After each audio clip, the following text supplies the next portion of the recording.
You are listening to the Cognitive Preference Podcast, where we explore the fascinating ways in which our brains process information, make decisions, and perceive the world around us. My name is Robert Brown. I'm here today with Francis Sopper, the originator of the Kairos Assessment, which is a series of questions which reveals how your brain prefers to think, listen, observe, move, read, and talk.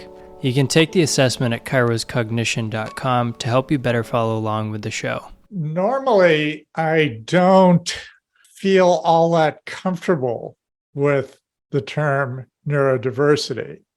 It's an improvement because when I began my career, particularly my career teaching with young children, there were kids who, quote, learned normally, and then there were kids who had learning disabilities.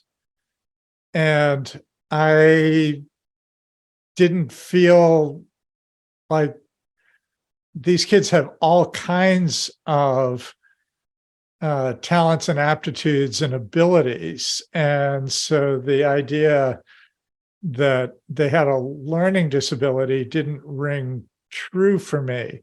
They struggled in conventional classrooms with conventional instruction, but so many of those kids flourished if they were given different instruction, different ways of engaging the material. So you've heard me talk. I had a profound experience of this.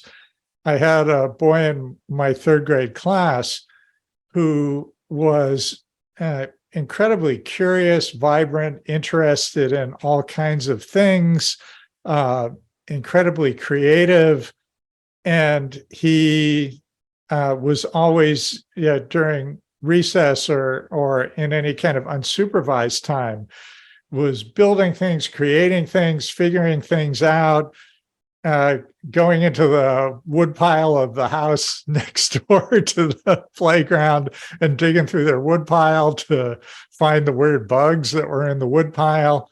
And then he'd come in to a lesson period where we had some reading materials.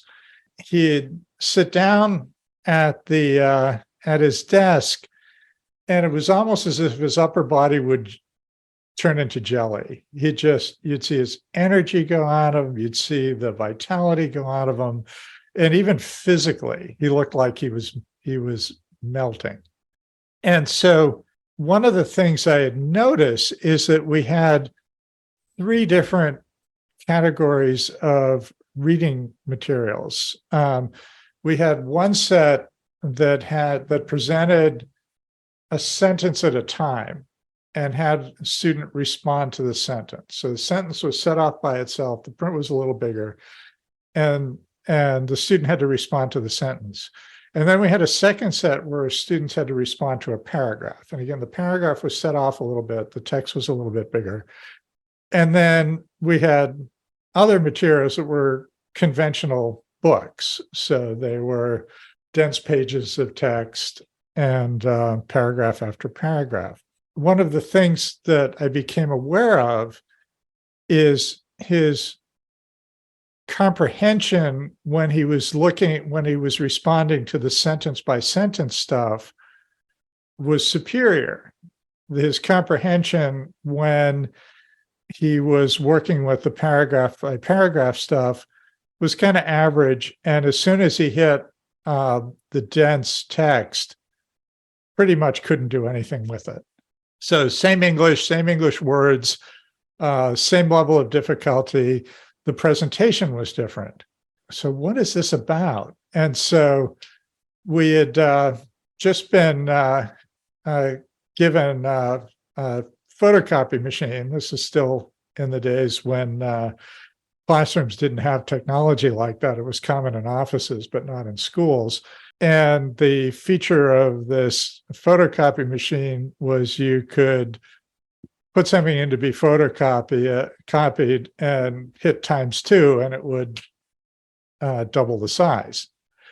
And so I thought, So what I did was I took one of the book pages, the text that he had the most difficulty with, put it in the copy machine, copied it regularly, cut the paragraphs into separate paragraphs, put it in the copy machine, times the paragraph times 2. Then I took the times 2 and times it again.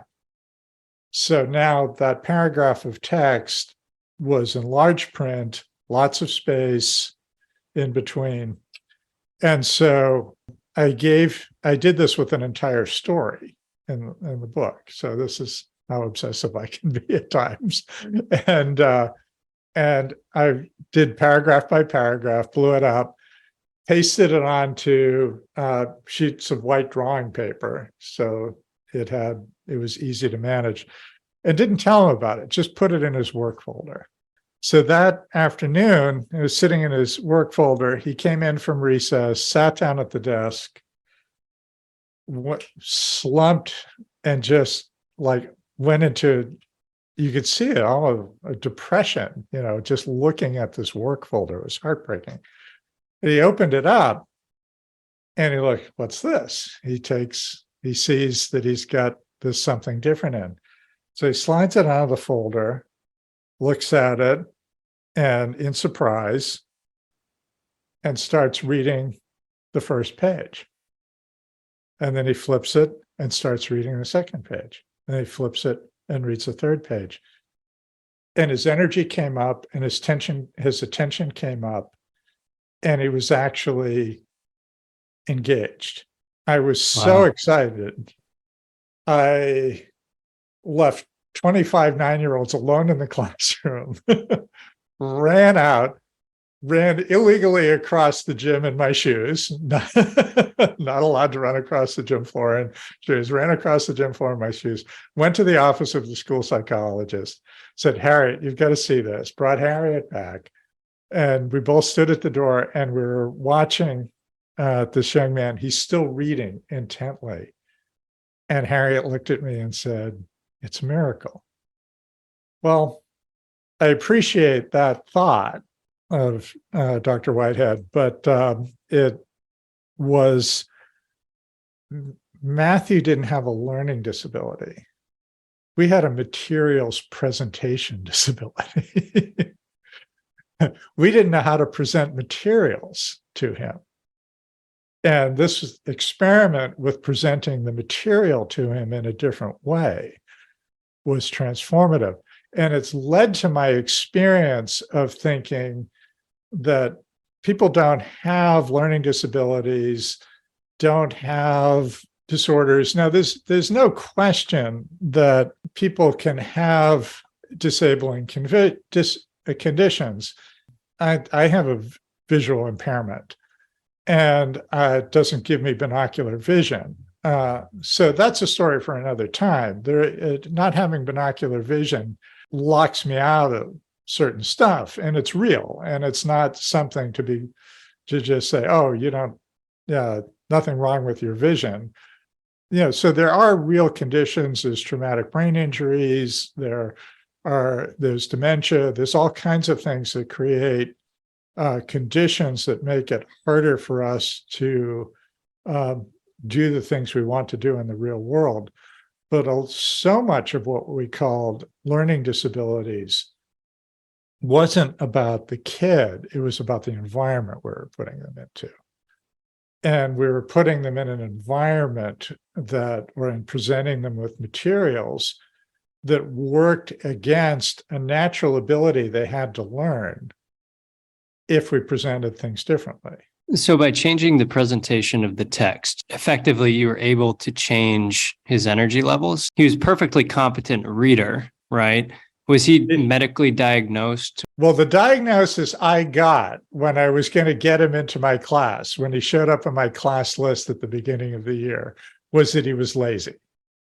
Because everybody knew he had this amazing mind.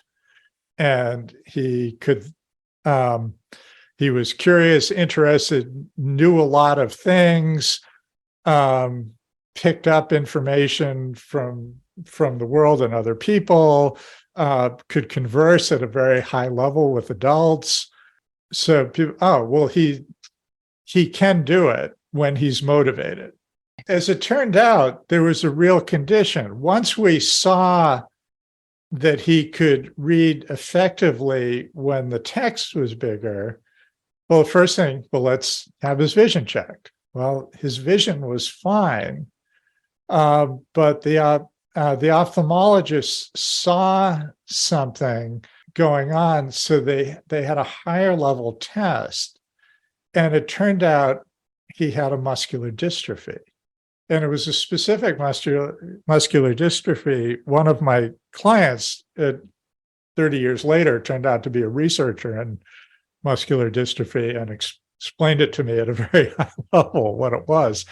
But when I described this boy to him, when I found out he was a researcher, he was working in muscular dystrophy research and development, and I described, he said, "Oh, that's boom, boom, boom, boom, boom." It was, he had an upper body muscular weakness. In particular, it impacted his eye muscles. So his eye muscles fatigued very rapidly. So just in a normal vision test, you wouldn't see it, or you wouldn't be aware of it, as his vision was normal, but his visual, just the work of searching and finding the letter or word, identifying the letter as a word as a symbol, identifying the symbol as a sound, that three-step neurological process we have to do to process text, fatigued him extremely rapidly. And his whole upper body actually had that. And it is a specific form of muscular dystrophy.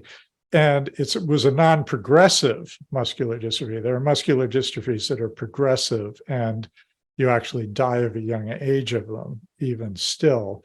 This was a non-progressive one, so he was going to have this for the rest of his life, but it wasn't going to get worse. So lazy, just the way we presented these reading materials in third grade, I feel like maybe Harriet was right, that it was a miracle. It was just, I saw the pattern with these three different materials he had. If we didn't have these three different materials, I might not have ever noticed. I never thought he was lazy, and I didn't think he was unmotivated. It was going to be a mystery to me if this hadn't been the thing. It would have stayed a mystery to me. But I wasn't believing he was either lazy or unmotivated. But he did have a specific and real neuromuscular condition that responded highly effectively to presentation that matched what he could do. Yes, he had a neuromuscular presentation. He didn't have a learning disability. We had a teaching disability until we learned how to teach him. Thank you for tuning in today to listen to our show. If you find value in these episodes, consider sharing this with a friend, a colleague, or a family member that you think will benefit. See you in the next episode.